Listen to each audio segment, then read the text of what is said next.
all of you for several years ago removing the sales tax on energy used in manufacturing. We were one of only 8 states in the whole country that taxed energy as an input cost used in manufacturing, and this body had the wisdom to dispense with that. And I think if you look at the timing of that, it started to be implemented in 2013, was fully implemented in 2016, and you can look at the results of the growth we've had in manufacturing since that time. It's made a big difference. But over at the Public Service Commission, we intervene. We've done that for decades, and we're the only party there representing manufacturing interests. We intervene in 3 types of cases, one of which has just started, called an Integrated Resource Plan with Georgia Power. They're looking at their portfolio of assets, their transmission, their generation, looking ahead 20 years, and all sorts of other things, renewables and the appropriate implementation of those. Then we intervene in rate cases. There'll be one in the later part of this year, which will affect all consumers across the state. And then also fuel cases are decided in a separate docket where you have sort of the pass-through fuel costs that Georgia Power incurs, and we get involved there too because our members, again, use a lot of energy. Their fuel costs can be very high. So what do we do when we intervene? Why do we do it? You just like here at the legislature, you want to be engaged in issues that matter to you, and energy matters a lot to us. So we intervene as a party. We analyze the filings. We cross-examine witnesses. We testify. We have an expert witness and consultant we've been working with for decades who does a great job for us over there. We participate in oral arguments. We file briefs, just like in a court. And then we also negotiate with other parties. We work with the commission, the staff, our friends at Georgia Power, other interveners with different interests, and try to work on consensus solutions where possible to help move the state forward. Because it's our goal to ensure not only reliability and affordability for our members, but to be an objective and positive contributor to the development of energy policy in our state to the benefit of everyone. So we look for win-win solutions over there. And then my third issue, I just wanted to talk a little bit about, a little bit more of what I think this committee is probably going to be dealing with, and that's issues on the horizon. What are we facing as a state, and what's our view of it? Well, obviously we have increasing demand on our electric grid, extraordinary growth. Just as a reminder, you know, the company Georgia Power files an integrated resource plan every 3 years according to the statute, and in my entire time there, I don't recall them ever having to file an interim case between IRPs, but that's what in fact they had to do last year when their growth projections through 2031 increased by a factor of 17. So they had to scramble, they had to come up with additional resources. The good news is that those resources, the cost of those resources is more than paid by the revenue coming in. So we actually looked at the case last year as helping to put a little bit of downward pressure on rates, which goodness knows we need. We've got to be well positioned to take advantage of these trends of increasing growth because Georgia has done a great job. We're not the #1 state to do business without a lot of effort on your part and the effort of the governor and governors before him and those at the Public Service Commission. But of course with growth comes challenges. It's not the subject of this committee, but one of the main things we work on is workforce. How are we going to have enough workers to supply these new industries that are coming in? And you know, we face transportation issues, but of course ensuring adequate energy resources. The industrial growth in Georgia is strong, but as we all know, and I'm sure that I know you'll hear later today, data center growth is playing a big role in this. It's important to remember that this is based on demands and needs of consumers, including manufacturers, but also others. As we move into the artificial intelligence age, our energy demand is only going to continue to increase. And we believe that that's a good thing in some ways, but it also presents some challenges. In the current IRP case, the Commission's going to be looking at several issues, and big issues we'll be looking at.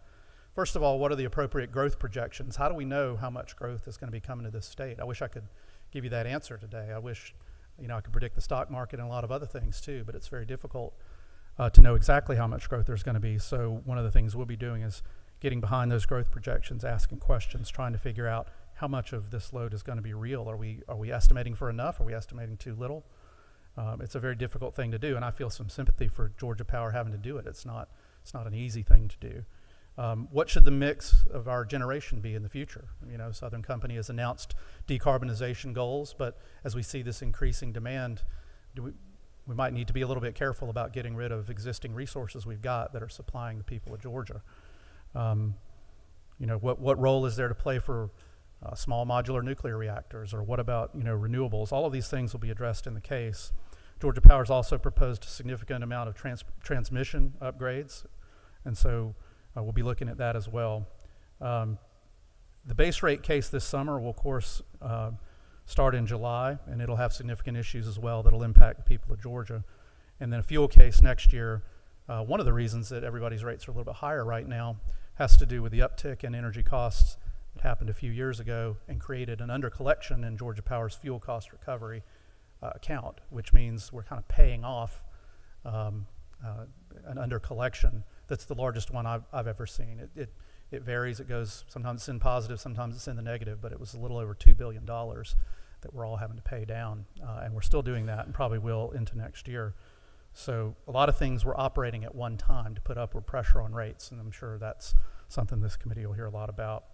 That's a pretty high level summary of what we do. I want to be respectful of others' times. I want to mention also that we work with coalitions to advocate with our federal officials for sensible energy policy, and I would encourage you to do the same when you have the opportunity. One particular issue that concerns us is the lack of natural gas transportation infrastructure, the ability of this country to build pipelines that we need. We've got a lot of natural gas, but if we can't deliver it, you can't use it. So we need to find ways to liberalize the permitting process and get more transportation capacity built. So I'll just throw that in as an extra issue we're looking at. So anyway, thank you for your participation on this committee. Thank you for all this legislature does for manufacturers in our state. We're very proud to be Georgians and proud to be celebrating 125 years. So I'll be glad to, Mr. Chairman, thank you very much, and I'll take any questions. Yeah, I think in respect of the very little bit amount of time that we have here, and we're trying to get as many people in as possible, Okay. We're going to waive questions today. I'm all ready to speak anytime you need to. Yeah. Thanks. Yeah, they want, yeah, I was gonna, yeah, you all are more than welcome if you want to move forward here a little bit. You don't have to stand against the wall. There's plenty of open seats. So, your choice. All right. I've been with Rayonier Advanced Materials. Thank you for being here today and being that part of what we're looking at isn't just, I've tried to make it really clear to everyone that this isn't a data center focused committee. It's an overarching committee of the needs for the next 20 years. It's a forward looking committee. We have a lot of pieces of that, and so that's why I asked the Georgia Association of Manufacturers to come in, because I see them to be such a vital part of our economy, especially in South Georgia and rural Georgia. So thank you, and we'll go ahead and let you have the mic. Perfect. So Chairman Thomas, members of the committee, thank you for the opportunity to speak today. As he said, my name is Ben Chambers, so I lead U.S. External Affairs in a global sustainability program for RYAM, or Rayonier Advanced Materials. This is just a high level of the company, 2,500 employees, 4 manufacturing facilities, 2 in the U.S., 1 in Canada, 1 in France, 2 state-of-the-art research facilities and sales offices around the world. We are a global leader in bio-based manufacturing, operating large industrial manufacturing sites, our largest being in Jessup, Georgia, Wayne County. We also have a premier R&D center there, focused on advanced biomaterials and biofuels development. We have 800 full-time employees, hundreds of contractors. We sustain thousands of forestry-related jobs, landowners, foresters, loggers, and truckers. Beyond jobs, we're a leader in just overall sustainable manufacturing. So 98 to 99% of our total energy needs are produced on site, 84% of that coming from renewables like biomass. 90% of the water that we use is treated and returned back to the natural environment. We have a stated goal of cutting our greenhouse gas emissions 40% globally by 2030. We're on track for that. And overall, our global operations support over 2 million acres of working forest. Here's a photo of the Jessup site, again, down in Wayne County, southeast Georgia, really supporting that whole forest economy of that region. I've got some of the end markets that we serve over here.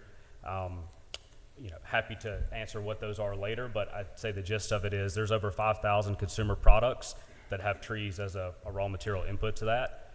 So we're in many of your everyday products that you would never know about. moving forward, sort of looking to the future, we view our Jessup site as a prime example of how sustainability and economic growth go hand in hand. Our Altamaha Green Energy project is a biomass multi-hundred million dollar investment joint venture with Beasley Green Power. This project is going to generate 70 megawatts of renewable electricity. It's going to convert, that 70 megawatts will be produced using about 950,000 to 1 million tons of forestry residuals. So essentially, instead of letting the residuals after a timber harvest lay out in the field and decay or get piled up and burned, we're going to go out and collect all that, and we're going to burn it in a state-of-the-art boiler, modernizing our power infrastructure on site and, again, supporting power needs for that region. There's still work to do on this project, but we do have strong partnerships. I know Georgia Power's in the room. We're working closely with them, Georgia Transmission, Department of Environmental Protection in the state. Great relationships with our state and local officials, and we appreciate the support that we're getting from them. We do believe that this project will deliver meaningful economic and environmental benefits for the citizens of Georgia. Beyond biomass energy, the other major project that we're looking at for the Jessup site is sustainable aviation fuel. So for any of you that have never been to a pulp mill, we'd love to host you guys sometime, show you, the industrial footprint of that facility. But one of the things we do is we're producing specialty cellulose or pulp using biomass. And so when I talk about the energy that we use, that we produce on site, that's all biomass based. It's all carbon neutral from the outset. So if you can capture that carbon and do something with it, it's potentially another viable revenue stream for us, but also we can produce great products like jet fuel. And so we're pursuing an ESAF project in both Jessup and France. We have signed an agreement with Verso Energy on evaluating biogenic CO2 and green hydrogen and how we can combine those together to produce sustainable aviation fuel. You can see the chart on the right here. That's just the future demand of how markets are expected to evolve for jet fuel. And so as fossil fuel demand pairs off with regulations, obviously the Europeans are doing a lot there to regulate it. We'll see how that evolves in the U.S. But as that grows, we think that's a big opportunity for us. These are major projects. I mean, we're talking $2 billion plus project. So the size of that would do wonders for the economy of Southeast Georgia. So I know we're in a hurry, so I'm going to jump ahead. Really, the opportunity that we have in this state with our forest economy, the project that I mentioned, our AGE, Altamaha Green Energy, Sustainable Aviation Fuel, there's so much that can be done supporting rural Georgia. We appreciate this committee's attention and time to listen to us today. And again, I know we're in a hurry, but if you guys have questions in the future, we'd love to host you all. Thank you. Thank you. I appreciate that. We're in such a crunch for time. I can't take any questions. But there will be a follow up to this. We're going to be in off season. So, and Ben, just we are part of this committee. We are looking at I call it mining tailings. Ways we can take waste streams right now and reuse those and this sustainable aviation fuel. It looks like a really interesting thing for us to take a deeper dive into. Hopefully you all will be available to us as we're continuing this work over the off season. Yeah, thank you. Let's see here, grab my agenda. Next on the agenda is going to be Jim Keller with Mitsubishi Power. Thank you for being here today. Yes, sir. Good afternoon. So I'm here. My name is Jim Keller. I'm Vice President of North American Manufacturing for Mitsubishi Power, and joining me today is Joe Sticka, who is Vice President of U.S. Sales for our sales for gas turbines, new equipment. So real quick, we're going to give you a quick overview of who Mitsubishi is, what we do here in Georgia, and a couple projects. I'll go through very quickly just to give you kind of the highlights of the slides. So Mitsubishi Power, we kind of do everything. It's called Mitsubishi Heavy. It's like a major company in Tokyo. It's been there over 125 years. But if you see there, annual revenue, $28 billion, 25,000 plus patents, 77,000 employees. So very, very large company into aerospace, shipbuilding. We do almost everything here, including Mitsubishi Power, transformers, generators. So net zero, our goal right now is to be, 2030, 50% less, and then net zero by 2040 is our goal for our company, across our company. So we're working very, very heavily towards that right now. So in the Americas, if you break that down here, 1.2 million square foot of manufacturing space, 1,500 suppliers. We're number one in the gas turbine market and aeroderivative market, and we have 2,900 employees. We started with 4 employees in 2002 in Florida. We were making the gas turbines in Japan, shipping them here just to service them, and today we're almost 3,000 employees. So very smart growth, very good business. This just shows you really quickly where our headquarters, Lake Mary, Florida, just north of Orlando, and just some of our locations. We have, in addition to this, we have 35 joint ventures that we do equipment all over the globe. And actually going to visit those, leaving tomorrow morning for a tour of Tokyo, Thailand, and India to get them ready for this influx of work coming. So our facility here is in Savannah, so it's Savannah Machinery Works. I sit in this facility. We located there. We had a choice back then to go to either Virginia, Charleston, Savannah, or Jacksonville. We chose Savannah, that we thought that was the best location. So we built our factory there, 430,000 square feet, 80 plus acres. And we are rapidly growing now and adding employees there. So lots of product lines are built there, but our heavy-duty gas turbines that we sell in the Americas, North and South America, are all built in this building. So the turbine itself, a complete turbine, goes out on a rail car, weighs about 800,000 pounds. So a very large piece of equipment. These are just some offshoots of our company. So MD&A, they do like other OEM, we call it, so non-Mitsubishi equipment. They take care of that. We do some battery storage, also hydrogen infrastructure, which we'll talk about, and then Orden is our renewable energy company that we have in our portfolio. So state of the market, this is just quickly for people to see. So 450 megawatts is about 450,000 homes. Data centers that we're hearing about, small is 20 megawatts, medium 50 to 70, and large can be up to 500. So if you see that, a large data center could take all those homes off the grid. So that's why it's very important for us to build these turbines now in the U.S. And then just a comparison, 450 megawatts is one gas power plant at 10 acres of land.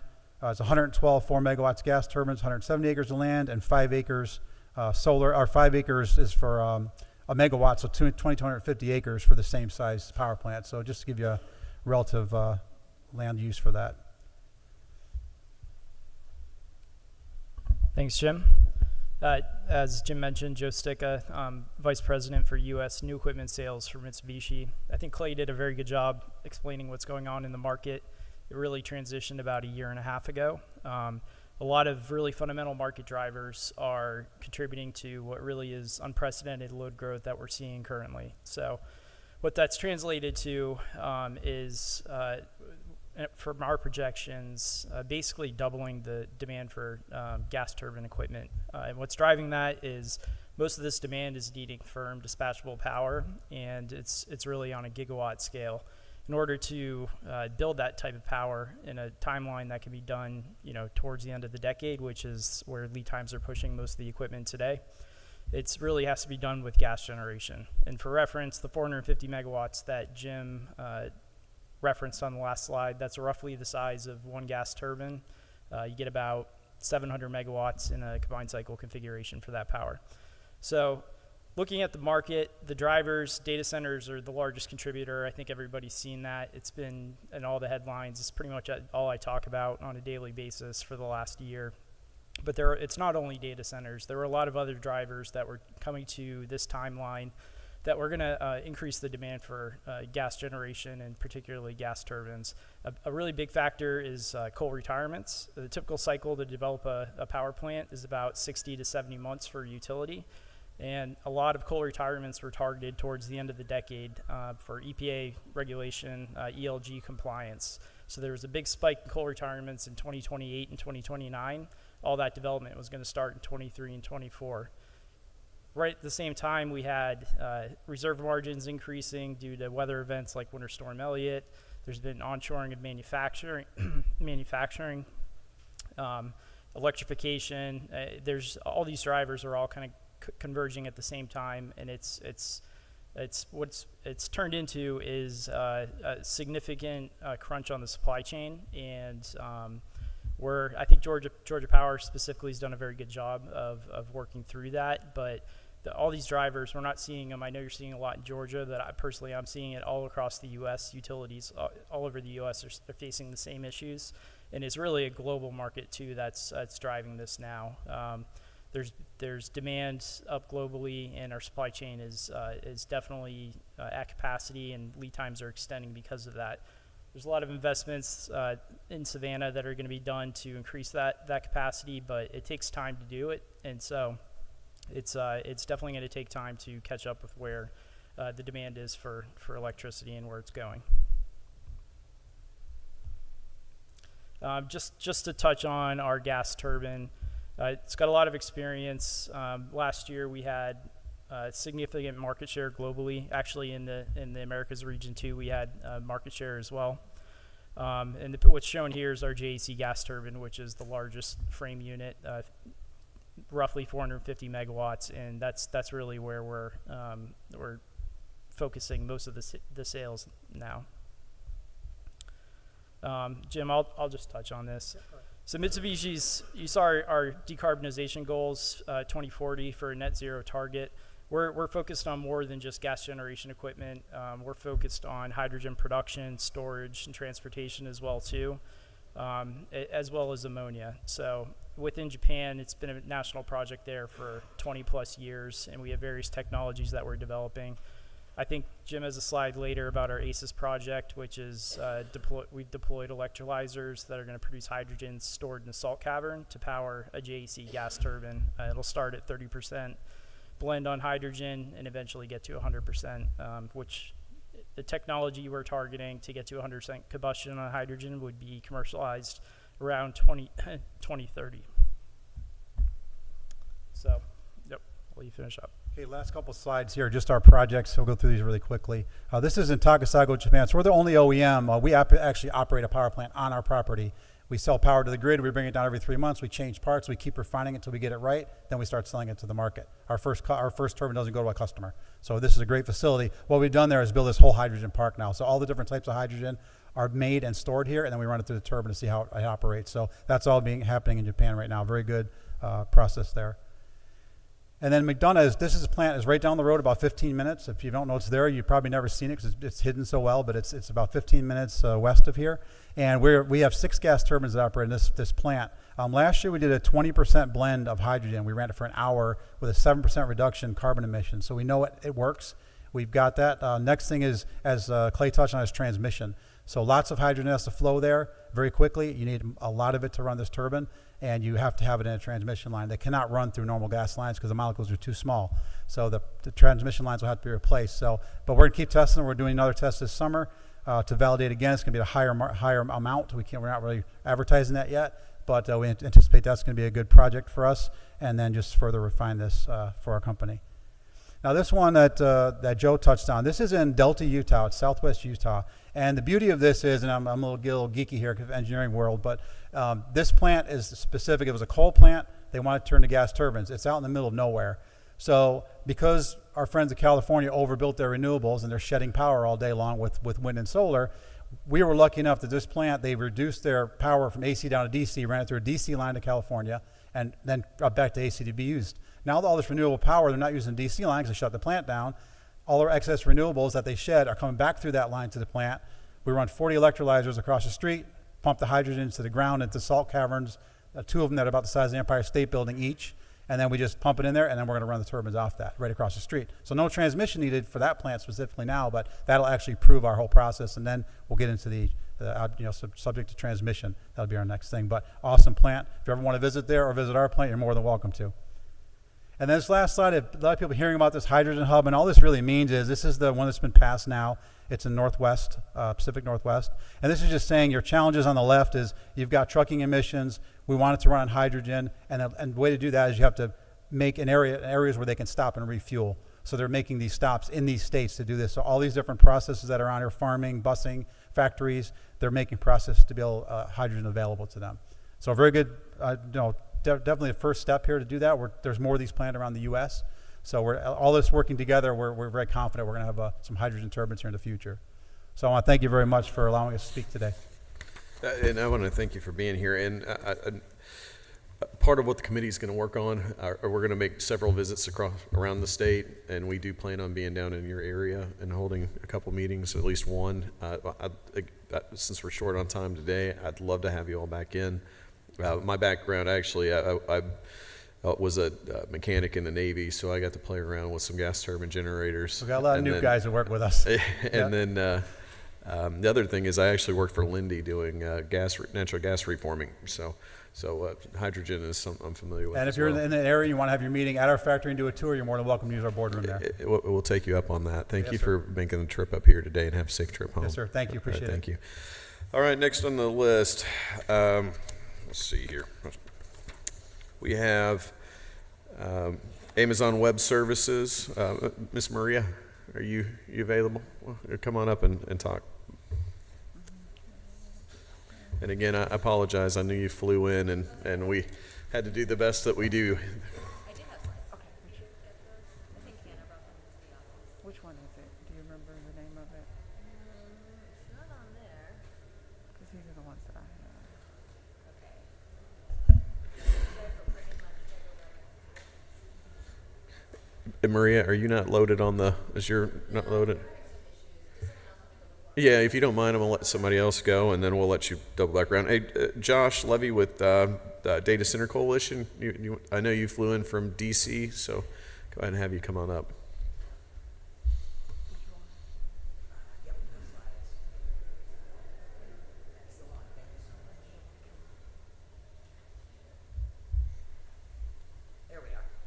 Thank you, Mr. Chair. I very much appreciate the opportunity to be here today and also the consideration for the travel. So I really appreciate that. Josh Levy with the Data Center Coalition. I know you all are not going to be doing a lot of questions today, but I brought along on my phone a friend. Kevin Hughes is Senior Vice President Public Affairs at Stack Infrastructure. They have facilities and have been in Georgia for a while now, but also have other facilities that are under construction, under development. And he is here as one of my technical experts, and I know he'll make himself available now or at a future meeting should there be any questions from the committee.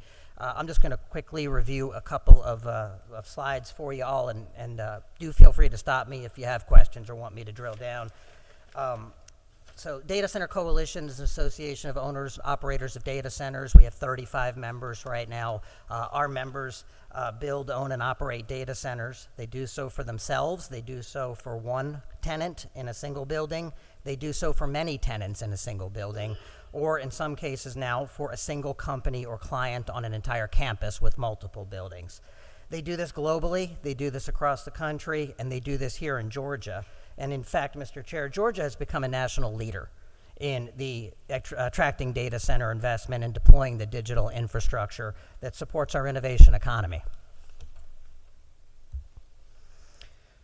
We measure data center capacity in megawatts or gigawatts. In the U.S. market alone, McKinsey & Company tells us that we can expect the amount of data center capacity between 2024 and 2030 to grow from 25 gigawatts to 80 gigawatts, more than tripling during that 6-year period.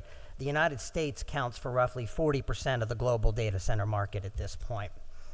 The data center industry has experienced explosive growth over the past decade. I do like to talk about some of the demand signals that our members are seeing to help explain why we're seeing this rapid deployment. In the next 5 years, consumers and businesses are going to generate twice as much data as all the data created over the past 10 years. So you're having this tremendous new data generation. We need places to store, places to process that data. The number of people that are accessing and creating data continues to grow. 67% of the global population is now online. That's a 45% increase since 2018. But Mr. Chair, our members are also thinking about that 1/3 of the global population that's not yet connected to the internet, and the fact that they are coming and they want to access these services as well.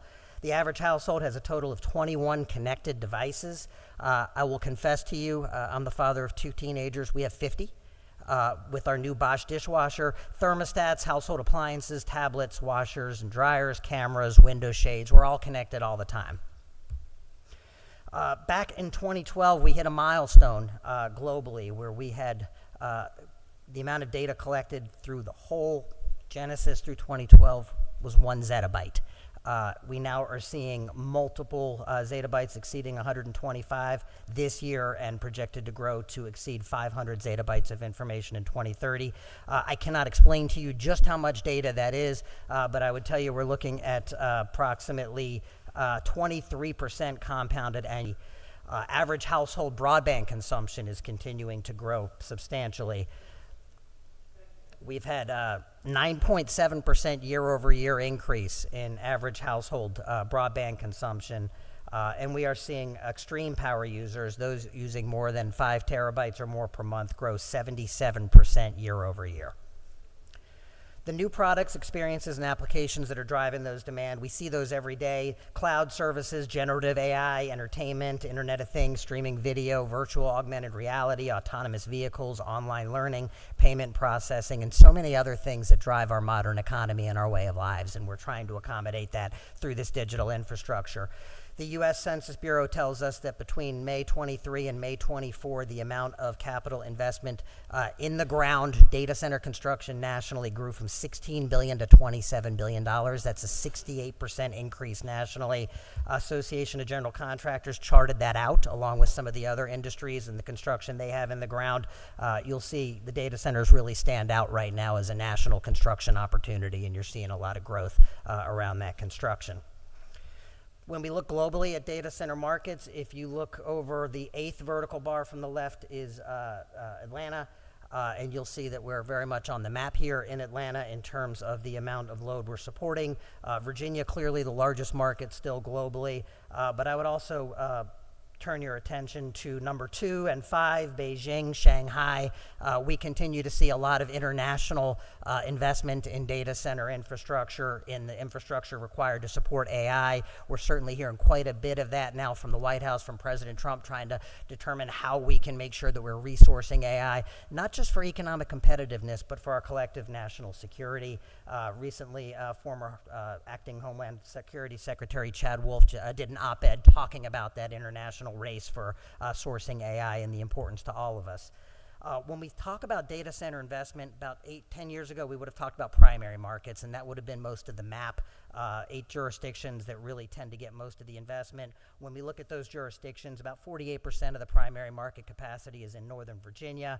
You will see that as of the first half of 2024, 6% of that was in the Atlanta area. Mr. Chair, I do want to share with you that we're seeing another trend here. Additionally, seen them. Some of the analysts now are not just talking about the Northern Virginia market, but the Commonwealth of Virginia overall, as we're seeing more areas, rural, suburban, places across the state begin to get that investment. I think you're starting to see that certainly prove out in Georgia as well. From Rome to Richmond County and Bartow County to Bullock County, we're seeing, Coweta, Floyd, and other places where you're seeing public announcements now of data center investment, and certainly we're seeing that begin to spread across other parts. We've seen investment also gravitate towards secondary markets, and I've listed some of those just to give you all some context. That's really been a phenomenon over the past 4 years or so. Central Washington, Austin, Southern California, Houston, Denver, Minneapolis, Charlotte, Raleigh. But increasingly, we are seeing absorption of data center space outside the 10 largest markets, and you're seeing those really occur nationally. At least 23 states now have data center investment either inside currently or announced and deployed, and I expect you'll continue to see that continue to expand given the need for more data center capacity. Mr. Chair, I'd also just point out data centers are not monolithic, and I think it's important to recognize, even as you look at the buildings, you think about what's inside those buildings. If you were to go to Northern Virginia, the largest market, 82% of the deployment there is cloud infrastructure, cloud services. You go to New Jersey, you're going to get 35% banking and financial, you're going to get 60% tech, 5% healthcare. When you look at Atlanta, it's a lot of local businesses and a lot of local services that are being supported here. 5% banking and financial services, 5% retail, 10% entertainment, 5% telecom, 20% technology, and then, of course, the cloud. And I think that really speaks to the diversity of customers that we have in the data centers here. So I do want to take a moment just to talk about why data centers, because we are seeing so much interest among states and local governments in trying to bring data center investment nationally. I would tell you that data centers are a significant driver of the economy nationally, certainly of Georgia's economy, and I'll share with you in just a moment a slide from PricewaterhouseCoopers that we just got done relaying the economic benefits here in Georgia. Data centers enable the digital infrastructure that supports the applications individuals, organizations, and businesses rely on. We just, federal, state, and local government, cybersecurity, healthcare, AI, financial services. Recently, the National Association of Manufacturers did some comments to the Federal Department of Commerce on the need to support AI and data center infrastructure nationally. And they said there's really 3 reasons the manufacturers are weighing in. 1, manufacturers build all the inputs for data centers, whether it's the equipment, the fixtures, the servers inside, those are manufactured.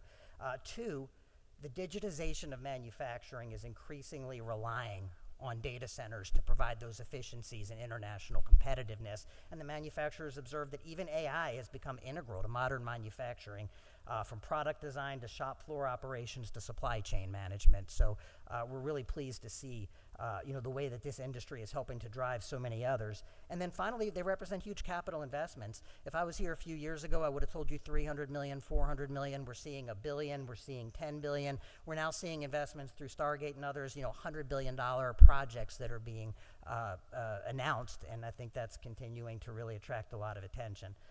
Also, the generation of substantial tax revenue. PricewaterhouseCoopers tells us Georgia in 2023 saw $1.8 billion in state and local tax revenue as a result of the data center industry. That's direct and indirect from all the spin-off activity and the ecosystem data center support. That's going to capture sales tax on construction materials and fixtures. It's going to capture sales tax and franchise fees on electricity. Data centers use power. Data centers pay sales tax on that power and franchise fees on that power. It's going to include income tax from companies subject to the income tax, and of course individuals, and then property taxes and the spin-off there. And then finally, I would just leave you with the idea that data centers build and support larger ecosystems of suppliers and service providers. PricewaterhouseCoopers tells us every job inside a data center supports at least 6 jobs outside that data center in the overall economy. That's going to include construction, that's going to include maintenance, operations, and ongoing support for the data centers. I'll give you one example. I spoke yesterday to Steel Fab, which does steel fabrication. They have a plant in Dublin, which they said is their 4th largest plant nationally. They have now done 16 data centers in Georgia out of that plant that they're providing that infrastructure for. 120 employees, 30 more in an office they have in Norcross. So we're seeing that whole ecosystem and supply chain really continue to develop. Wyndham Hotels just said during their earnings announcement last week, they're seeing significant growth in data center markets specifically, and they're seeing that as a phenomenon now that they hadn't necessarily anticipated, but it's that construction and operational capacity there. So PricewaterhouseCoopers tells us Georgia's data center industry does 30,070 direct jobs in the state, 176,000 plus indirect, which is direct, indirect, and induced jobs, $14.1 billion in labor income, 25.7 in GDP in 2023, and as I indicated, 1.8 billion in state and local tax revenues. I would just put an asterisk there and tell you we've asked PricewaterhouseCoopers to break out the difference between state and local, and we're looking forward to bringing that back to you once we're able to get that. Data centers are also very energy efficient. Back in 2010, most data processing was done in server halls or smaller data centers within larger institutions, banks, insurance companies, and so on. Now it's really centralized. By 2018, most of the data center computing took place in larger cloud facilities. During that time, the amount of compute rose 550%. The amount of energy consumption grew 6%. And that's because when you're able to process at scale and maintain those servers, you can leverage design equipment and other things to ensure that you're optimizing efficiency. That's incredibly important to our businesses. Our company's power is one of the largest drivers of operating costs, and they want to keep that cost as low as they can. Tenants coming into our facilities typically will pay the cost of power as a pass-through cost. They want to know that they're going to be paying a reasonable amount, so we are trying to be as energy efficient as we can. Data centers also support energy efficiency across the economy. You cannot have smart thermostats, smart meters, managed EV charging, smart lighting, grid-enhancing technologies without the digital infrastructure our members are deploying, and we're really proud to be able to provide that. Couple questions on resource management or points, and then I'll conclude, Mr. Chair. After nearly 2 decades of relatively flat electricity consumption, we are experiencing a significant national increase in power demand driven by several economic growth trends: onshoring of new manufacturing, widespread building and vehicle electrification, hydrogen fuel production, and then the growth in demand for data center services, as I illustrated. Supporting this electricity demand through timely and prudent investments in new generation, transmission, and distribution infrastructure, it's essential to our national economic growth, our global competitiveness, our national security, but also to Georgia's economic growth and competitiveness. And the challenge of the low growth and resource adequacy that we're seeing, we're going to require a concerted effort to tackle. And we recognize that growth comes with a lot of challenges.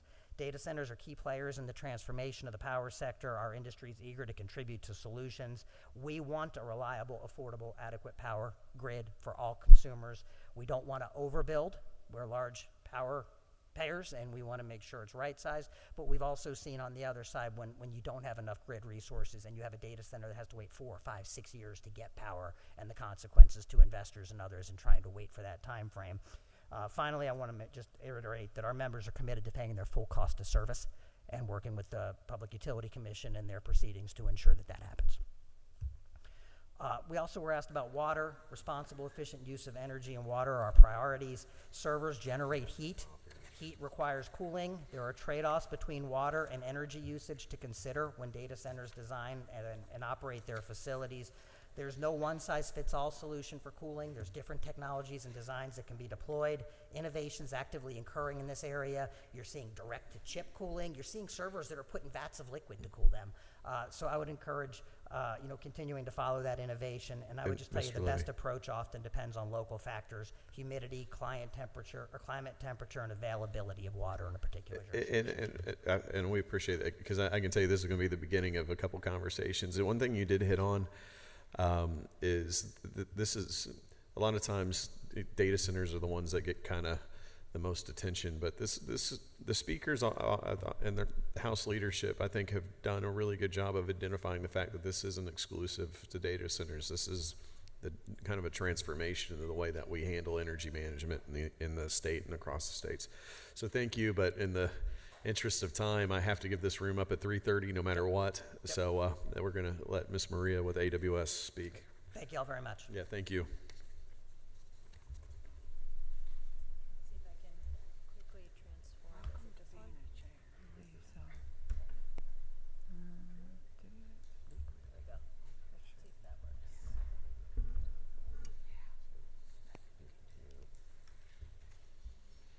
All right, perfect. Thank you so much for having me today and for the invitation, Chairman. My name is Maria Saab. I represent Amazon Web Services here in Georgia. I want to just talk today about AWS, our operations, and speak to some of the innovations that we are incorporating into our facilities to encourage efficient and sustainable use of utilities such as energy and water. First, I just want to share, if many of you don't know, recently AWS announced it will be investing $11 billion here in Georgia to build AWS infrastructure. This infrastructure will be used to support cloud computing and AI technologies.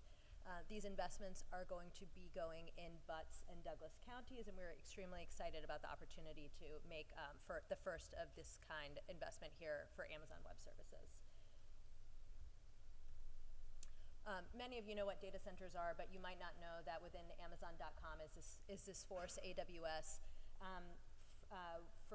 Since 2006, we have been offering the secret sauce to Amazon.com, which is the back-end infrastructure technology that we power there. We launched AWS knowing that we could provide developers and businesses with web services to fit their needs. Today, AWS is the world's largest provider of cloud services, and we are lucky to service customers across all kinds of industries, no matter the size and no matter the demand on our service. I want to highlight also that many people don't know that utility providers are also customers of cloud service providers. They are leveraging unique technology services to improve outcomes for their customers. So that might mean reducing time and cost to utility repair. It might be to use smart-enabled technologies to help offer better delivery of service, help reduce costs for customers, and we're happy to have some of those customers like ExxonMobil, BP, General Electric, Pacific Gas and Electric, Hess, NREL, and local utility providers. I do want to highlight that on this slide is a cumulative economic impact investment from AWS across the United States over a roughly 10-year period. We have had the chance to contribute about during that time, $109 billion into the United States, and since then we've made additional announcements in several new places, including Georgia. So in order to provide the technology services we do to the millions of active customers worldwide, We build and operate a global infrastructure made up of, as we are here to talk about in some cases, data centers. They serve as a critical backbone to supporting basic technology functions like compute, processing, storage, or even more complex services like AI and machine learning, while also keeping ours and your data secure to maintain low latency and ensure reliability. A data center is made up of thousands of pieces of equipment, including computer servers, storage devices, networking infrastructure, cooling systems, and backup power systems. These component parts often require use of utility services like power and water to support operations, much like any other functional facility. Design and engineering thus form a really important part of our operations. We focus on various layers of the facility to draw out operational efficiencies across each of those layers. This creates a value proposition not just for AWS, but also for the customers that utilize AWS services, which I will discuss in just a bit. I do want to highlight that in our design, we are seeking to be less carbon intensive, and we're designing from the ground up. Recently, we've announced new components in power, cooling, and hardware design aimed at doing just that, and I'll talk about that a little bit later. We're also designing our own purpose-built chips, servers, racks, and other infrastructure to be more efficient and last longer. This is intended to continuously improve power efficiency through our facilities. And finally, we're also keeping our technologies in use longer by designing them better, operating them longer, and recovering more of our hardware and materials as part of our AWS circularity efforts. These designs directly inform how we manage the use of resources and utility services. We are designing data centers that provide efficient, resilient services while also minimizing our environmental footprint. As it says here on the slide, this includes energy efficiency, water stewardship, and lower carbon emissions. In 2023, Amazon was able to achieve powering its global operations with 100% renewable energy. This is made up of our ability to purchase renewable energy credits, but also actually investing in operating large-scale renewable projects. In fact, in Georgia, we are lucky to have about 9 solar projects that create about 588 megawatts of power, which is equivalent to powering 140,000 homes. I'll just briefly touch upon this since I know we don't have too much time, but I just want to draw upon the fact that using a data center actually creates a lot of energy efficiency for the customers that host in our facilities. Moving IT workloads to the cloud provides significant efficiency. Running workloads is up to 4.1 times more energy efficient than on-premise. Just to visualize, many of you are quite young, but for those of us who've lived through the Stone Age, you'll remember a time where you had multiple servers plugged into some closet or up on desks. If we were to think about a world where data centers didn't exist, you'd have more of that. More people and organizations plugging in servers to effectuate the basic functions of technology we use today, chat, email, and online learning, or just regular workflow. Those organizations are not preoccupied with energy efficiency. That is not their main mission. And so companies like AWS and other members of the Data Center Coalition, we work to ensure energy efficiency through scale. I also just want to share just how practically this looks for all of you sports fans here in Georgia. You might find it interesting that in order to telecast one sports game, you are going to produce 2.05 metric tons of carbon dioxide, which in order to offset, you'd have to plant 34 trees that live for about 10 years. So that's just for one sports game. So just to think about, with the technology capabilities required for that. Last year, the NHL hosted one full game completely over AWS. So if you can think about that, just the amount of cost savings and emission savings and the trees that relates to. So I mentioned that we are drawing out efficiencies at every layer. At AWS, that's every corner of our facility, but every segment of our servers. We have developed and invented these unique chips that help draw double-digit reductions and improvements and optimizations in compute power, and reductions in energy consumption, and also cost savings. What we're trying to do is to ensure every material we're using to run our workloads are using power more effectively, with less energy, and then also that at scale helps us to achieve cost savings. I won't dwell on this slide all too long, but most people don't know that in adopting cloud services, you are actually obtaining greater energy productivity. We worked with Telecom Advisory Services last year to commission a study, and the general point is that by moving one country's cloud adoption rate up by 10%, the country's energy productivity increases by $14.6 per megawatt hour on average, and this can contribute up to $216.8 billion in GDP. When we think about that in the context of Georgia, a 10% increase in cloud adoption actually would result in a $42 per megawatt hour energy productivity enhancement, and would result in a $3,370.4 million increase in GDP. So pretty significant. I know we are all focused on water, but I do want to talk about water at our facilities. The choice of how you cool a data center is with power or with water. And at AWS, we often rely upon water as a more sustainable and efficient use of resources, and certainly power. We start with the water efficiency as part of our design. In most of our regions, we are using evaporative cooling design, which uses a fraction of the water that traditional cooling does. In switching to this format, we've reduced water, like in places like California, we've reduced water usage by up to 85%. We also track water use in real time and have automated alarms that alert operators when we're using more water than we should. So we're doing what we do for our customers and using our services the same way. We use treatment to maximize the number of times we can cycle water through our cooling system, so again, extracting as much of utilization of the water as possible. And here what we plan to do here in Atlanta is we plan to utilize free air cooling during cooler periods. So we anticipate being able to use that about 94% of the time. This means that for 6% of the time we would be using water to then cool our facilities. At Amazon, we have been happy to report our water use efficiency score this year. It currently stands at about 0.18. So we at AWS prioritize the use of sustainable sources of water, like recycled water, whenever we can.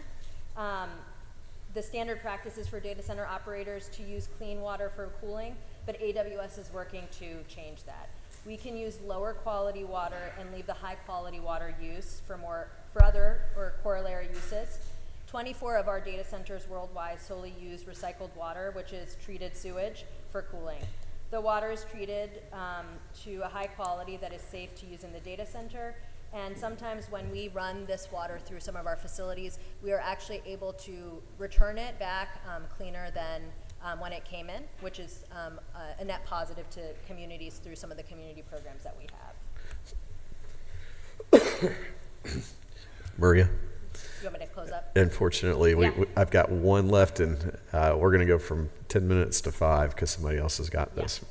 Mayor Johnson. I'll just end that in addition to water, we have a water positive program which seeks to deliver water back to communities in the same amount that we operate, and we're making significant progress towards that.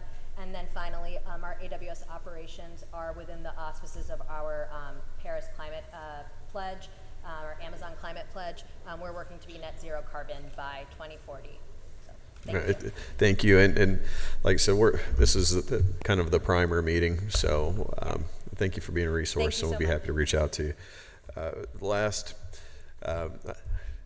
My friend at the GMA here, Jim, I apologize, y'all. We had this room for 2 hours, but due to some shortages on meeting space, we had to give up a half hour, and then we got brought in on the backside. So thank you for bringing, Mayor Johnson, thank you for being here today. I'd love to hear about some local impacts of data centers specifically.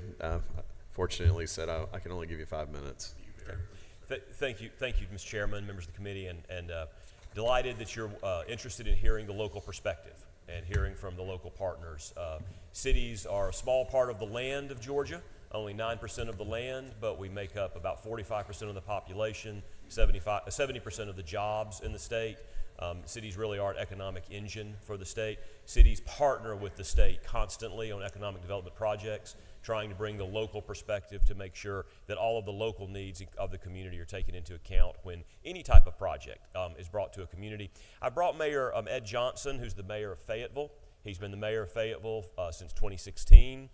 He is a retired commander from the U.S. Navy, pastor in the community, but certainly Fayetteville has been at the lead of economic development, not just with data centers, also with movie studios, with the soccer training complex, and most recently, of course, a very large data center project. So I'm going to ask Mayor Johnson to share a few words. Well, Mayor Johnson, welcome to the podium, shipmate. Thank you, sir. Appreciate it. Listen, you've already heard the 30,000 view on data centers. I just wanted to give you a practical, real-time example of what's happening with data centers in the state of Georgia and how they're contributing such dynamic economic contribution to the state of Georgia. City of Fayetteville, working with the Fayette County Development Authority, acquired 120 acres of property on the west side of the city of Fayetteville. As a result, they asked us to annex specifically the county commissioners as well as the Fayetteville City Council emphasized that the property should be used to advance technology. And so the Development Authority went out and pursued some technology opportunities, and one of them was QTS, which is now in the process of being built out in the city of Fayetteville. Is going to be the largest data center in North America. When they're built out completely, they will have 10 million feet of space in the city of Fayetteville to operate data center equipment. And they have multiple clients of the Fortune 500 companies as well. And so the city of Fayetteville over the last 6 months did some calculation, and we realized that if we had taken that 120 acres of property and allowed them to build homes there, it would have been a tremendous impact on our infrastructure. It would have been a tremendous impact on traffic as well as our school system. Thankfully, QTS has come in. That property that would have acquired in 2023 only taken in $36,000 of tax. Well, in the last 6 months that QTS has been there, we have now received $1.13 million of property tax on the property alone. And so once the building's up and operated, you can imagine we will be approaching, almost 256% increase in tax revenue for the city of Fayetteville, which is going to allow us to do a lot more for the citizens. This is just an example that we hope that the committee will consider when you consider data centers in the state of Georgia. Thank you very much for your time, Chairman and committee, and hopefully we've added something to the discussion. You have, thank you. And I think one of the most important things is getting how it affects the local perspective and the local economies. That's definitely part of the picture that we need to be looking at as the committee as we're moving along in our work over the next year. So thank you again. This was a primer. This gives some good perspective of local impacts. Jim, we'll obviously be talking more as we're working through this process. So thank you, and I apologize for you having to jam that in 5 minutes, but this is no problem, sir. Tis Got the a lot season. more to share with you, but I hope you get the snapshot real quick. Absolutely. And for my friends at Environment Georgia, Science for Georgia, and let's see, Environment Georgia, Science for Georgia, that's two of them I got on there.